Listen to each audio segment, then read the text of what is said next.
Here's the shortcut that makes modern AI actually practical. You almost never train a model from scratch. You start from one someone else already trained and adjust it. Let's see how.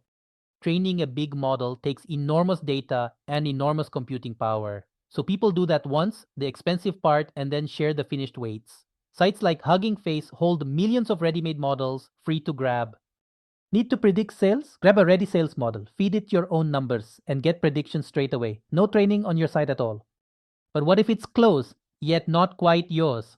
Then you fine-tune. Here's Amit's analogy.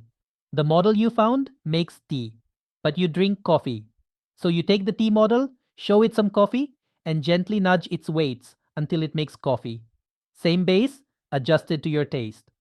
A real example. Take Google's Open Gemma model. Fine-tune it on your company's own data, say your compliance workspace, and now it speaks your domain in your language. And this is cheap compared to training from zero. That single fact is why every company can now have its own model without a research lab. So we're standing on models other people already trained? Exactly. We stand on their shoulders and just teach the model our one specialty, smart, not from scratch. So far, our models were formulas with weights, but the newest ones are shaped a bit like a brain. Next, and it's a smaller leap than you'd think, from regression to neural networks.